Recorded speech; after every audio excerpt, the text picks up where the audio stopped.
करें लोग? बार बार मानेसर को लेकर ये तंज कसते हैं हमारे पर। ये हमारे घर का मामला है, वो हम नहीं पढ़ते रहेंगे आपस के अंदर। चाहे पायलट साहब हो, चाहे दुतासा जी हो, चाहे वो जूली साहब हो, चाहे सीपी जोशी साहब हो, चाहे भवन जितेंद्र सिंह जी हो, जो भी नेता हमारे हैं, नेता कई हमारे तो पूर्व पीसी अध्यक्ष हमारे चंद्रभान जी भी हैं, डॉक्टर बी डी कल्ला जी भी हैं। जितने नेता हम हैं आपस में हम बात कर लेंगे और कोई गलतफहमी दूर कर लेंगे। सच्चाई का विकल्प होता नहीं है। सच्चाई मैंने अपनी रख दी है सामने और आगे भी रख देंगे साथ में। और बार बार कहते हैं कि 25 सितंबर को क्या हुआ, हाईकमांड के खिलाफ में रिवोल्ट कभी नहीं कर सकती। राजस्थानी कांग्रेस जो है, इतिहास गवाह है कि इंदिरा गांधी की कांग्रेस बनी थी 1 जनवरी 1978 को।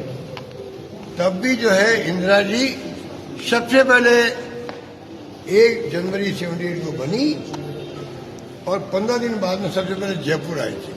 हम लोग मौजूद थे, जेल गए हुए थे हम लोग, जेल यात्री थे हम लोग, इंदिरा जी के जेल गए थे। इतना विश्वास इंदिरा जी ने राजस्थान में किया, सोनिया गांधी ने विश्वास किया, राहुल गांधी विश्वास कर रहे, देखा आपने पुष्कर में क्या क्या हुआ। सब विश्वास राजस्थानी कांग्रेस पर हाईकमांड का पहले था, आज भी है। 25 सितंबर की घटना जो हुई है वो उस व्यक्ति के खिलाफ भी हुई थी जिसका नाम चल गया था कि मुख्यमंत्री शपथ ले सकते हैं, पायलट साहब। इनके खुद के लोगों ने चला दिया। ऐसा माहौल बन गया कि 100 लोग इकट्ठे हो गए। तो भाई अगर नया मुख्यमंत्री बने, अशोक गहलोत जा रहा अध्यक्ष बनने के लिए, नया मुख्यमंत्री बने, वो हम जो ने लॉयल्टी दिखाई हाईकमांड के साथ, हम होटलों में बंद रहे हैं, लॉयल्टी दिखाई हाईकमांड साथ रहे, हम लोग सरकार बचाई। हम मेरे किसी को भी, हम में 100 लोग मेरे किसी को मुख्यमंत्री पद दे दीजिए, बता दीजिए, हमें मंजूर है। पर पायलट साहब मंजूर नहीं होंगे क्योंकि वो तो ले जाने वालों में थे मानेसर। ये उनकी मांग थी, उसको तोड़ मोड़ कर हाईकमांड के खिलाफ में रिवोल्ट हो गया। अरे हाईकमांड के खिलाफ रिवोल्ट होता तो मैं मुख्यमंत्री रह पाता के बाद में।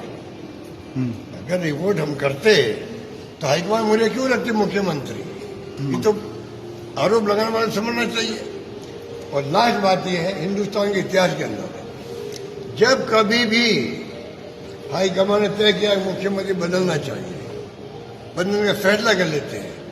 90% MLA जो होता है, जो मुख्यमंत्री के साथ होते हैं, वो छोड़ के जाते हैं नए मुख्यमंत्री बनने वाले के पास जी। नए मुख्यमंत्री पास जाते हैं, भाई कल बनने वाला, शपथ लेगा 5 दिन बाद में, 2 दिन बाद में, और इन्हीं को जो है हमें मंत्री बनना इनके साथ। हमारे काम तो नए मुख्यमंत्री से बनेंगे। तो पुराने मुख्यमंत्री अमरिंदर सिंह जी कैप्टन साहब हो, चाहे वो XYZ कोई हो, जो मुख्यमंत्री हटाने का फैसला हाईकमांड ने किया है, 90% विधायक छोड़ के जाते हैं उनके पास। ये तो मैंने देखा है, कोई नहीं रुकता है। क्या कारण था उस दिन कि नए मुख्यमंत्री का नाम चल पड़ा, चला दिया, खुद ने चला दिया, उनके दोस्तों ने चला दिया।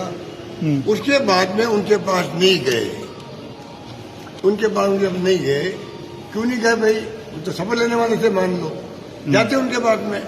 ये बात सचिन पायलट जी को भी समझनी चाहिए। अब वो उनको 15-20 साल हो गए राजनीति करते हुए, MP बने हुए, वो भी मतलब अनुभव प्राप्त कर चुके हैं। हम सब कोई उनके दुश्मन नहीं है कोई भी, हम तो स्नेह रहते हैं बचपन से ही। हम तो बचपन से ही इनके परिवार में आते जाते थे। जब MP गए तो वैभव हो चाहे ये हो, 2-3 साल के बच्चे की तरह थे। हम तो बच्चे की तरह मानते हैं आज भी उनको। अब उसके बाद में अगर वो राजनीति में पता नहीं कौन गाइड करा है। एक तो जो मीडिया जो है वो सच्चाई पे उनका सपोर्ट करे, मुझे खुशी होगी। मुझे भी सपोर्ट किया, बचपन से मीडिया ने मेरे को सपोर्ट किया। मैं मीडिया फ्रेंडली कहलाता हूँ। मीडिया ने भी हमारे साथ चाय पी होगी, पेमेंट खुद नहीं किया होगा मीडिया वालों ने, ऐसे समय हमने रखे हैं। पर हमने कभी नहीं कहा तुम अनफ्रंट ऐसी बातें करो जिससे मेरी खुद की इमेज पे लोग हंसे। कभी उसको बना देते, प्राइम मिनिस्टर बना देते उनको, पायलट साहब ये प्राइम मिनिस्टर के उम्मीदवार है। कभी कहते हैं कांग्रेस प्रेसिडेंट के उम्मीदवार है, कभी कहते हैं ये कांग्रेस वर्किंग प्रेसिडेंट बनने जा रहा है, कभी कहते GSO बनने जा रहा है, और कभी कहते PCA बनने जा रहा है। तो क्यों पायलट साहब पीछे पड़े हुए हो? तुम लोग जितने मीडिया वाले हो, तुम लोग पीछे पड़े हो। तुम लोग जो है दिल्ली में चाहे मेन स्ट्रीम मीडिया हो और चाहे वो आपका सोशल मीडिया हो, सोशल मीडिया के मैं सलाम करता हूँ। इस संकट की घड़ी में जो भूमिका सोशल मीडिया निभा रहा है उनको मैं सलाम करता हूँ। डेमोक्रेसी खतरे में है, उस रक्षा करने का काम की बड़ी भूमिका किसी की है, मेन स्ट्रीम मीडिया की नहीं है, सोशल मीडिया की है। और उनके अंदर जो बैठे हुए लोग हैं, जमीनी हकीकत उनको नहीं मालूम है, वो नई नई स्टोरी चलाते रहते हैं, कोई फायदा नहीं है। सबसे बड़ा नुकसान जो कर रहा है पायलट साहब का, वो मीडिया कर रहा है जो आउट ऑफ वे झूठी खबरें चला करके, झूठे पोस्ट दे करके ये इसके लायक है। एक पत्रकार ने लिख दिया कि सोनिया गांधी राहुल गांधी को क्यों बेटा मानती है, सचिन पायलट जी को बेटा क्यों नहीं मान लेती है? ये पत्रकारिता है क्या इनकी? पत्रकारिता ही नहीं। आप कल्पना कीजिए कहाँ ले जा रहे देश को मीडिया वाले को। इसलिए मैं कहना चाहूंगा पायलट साहब ने कोई उनको सच्चाई स्वीकार करनी चाहिए। गलती इंसान से होती है, गलती इंसान से होती है, मैं भी कर सकता हूँ। उन्होंने गलती कर दी, स्वीकार करना चाहिए। मैंने बाहर निकलते ही जैसलमेर के होटल से जब तय हो गया ये लोग भी आ रहे हैं, आते ही मैंने बाहर कि आप लोगों को स्टेटमेंट दिया फॉरगेट एंड फॉरगिव। अगर मेरी भावना सचिन पायलट समझ जाते होते वो भी फॉरगेट एंड फॉरगिव करते। मैंने उसको ये नहीं कहा कि मेरी गलती नहीं थी, उसकी गलती थी। मैंने कहा फॉरगेट एंड फॉरगिव मतलब जितनी गलती हमने करी आपस के अंदर सब भूल और माफ करो। अब वो बात भी समझ में नहीं आई उनको, तो मेरा क्या कसूर है? हम आदमी मिलते हैं, हंसी मजाक भी करते हैं, बातचीत भी करते हैं, हमारी कोई आपन दिक्कत नहीं है। सच्चाई को स्वीकार उन्होंने करना सीखा नहीं, उसके कारण ये इश्यू अभी तक बना हुआ है। मैंने बीकानेर में कहा 6 महीने पहले, भूलो इसको, आप मानेसर को भूलो। क्या मेरे मानेसर भूलने की बात कहने के बाद में क्या कोई स्टेटमेंट आया? ऐसा इशारा नहीं आया क्या भाई चलो इश्यू खत्म हो गया? क्योंकि उनके एडवाइजर वैसे ही होंगे, उनके एडवाइजर ऐसे दिखते हैं। इस कारण से इश्यू बना हुआ रहता है। हम नहीं चाहते इश्यू बना रहे, जो हो गया हो गया। गलती इंसान से होती है, पर जब तक कोई गलती को स्वीकार नहीं करे तो भाई आप जानते हो इश्यू भी बना रहता है। मैं नहीं चाहता इश्यू बना रहेगी। हम चाहते हैं कि आज कांग्रेस पार्टी संकट में है, देश के अंदर देश कुछ संकट में है और देश को भी बचा सकता है तो वो सिर्फ कांग्रेस बचा सकती है। ये गांधी जी के सानिध्य वाली पार्टी है। पंडित नेहरू हो, मौलाना आजाद हो, सरदार पटेल हो, उस के नेता थे हमारे। उन्होंने कैसे पार्टी को देश को आजाद करवाया हम भूल सकते हैं क्या? जेलों में बंद रहे थे 10 साल। इन्होंने उंगली नहीं कटाई हमारे आरएसएस बीजेपी वालों आजाद कर रहे हैं वो लोग। ये देश को तोड़ देंगे लोग। ये ऐसे खतरनाक लोग हैं, हिंदू मुस्लिम करते करते पता नहीं देश को कहाँ ले जाएंगे। लड़ाई हमें सबको मिलकर लड़नी है। पायलट साहब हो जाए, मैं हूं, चाहे कोई नेता है। अगर हमें ईमानदारी है कांग्रेस में रहने की, हम चाहते कांग्रेस के लिए जान लगा दे, क्योंकि कांग्रेस ने हम सब कुछ दिया है। उनको केंद्रीय मंत्री बनाया, मैंने उनको केंद्रीय मंत्री बनाने में मदद करी। उन्होंने अपने जमाने कभी नहीं कहा, इस बात की मेरी शिकायत भी है।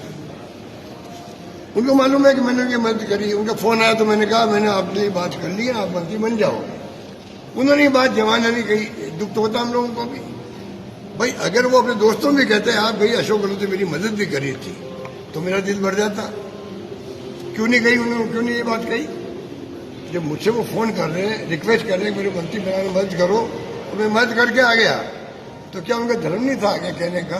तो भाई देखो मतलब अशोक गहलोत ने मेरी मदद भी की, ठीक है, आज हमारी गलतफहमी हो गई आपस में, कुछ तो कहते वो। ये बातें नहीं कही, उसके कारण से आज सब कुछ बातें आगे बढ़ रही है। दुनिया में सच्चाई का कोई विकल्प नहीं है। सुन लो, गांधी जी ने कहा था truth is God, God is truth. सत्य भगवान ईश्वर है, ईश्वर ही सत्य है। हम तो इसमें चलते हैं। और पायलट साहब हो, चाहे कोई नेता हो, पीसीसी अध्यक्ष हो, चाहे प्रतिपक्ष हो, दूताचारी हो और नेता हो, सबको हम तो यही कहें भाई सबके मिलकर चलो।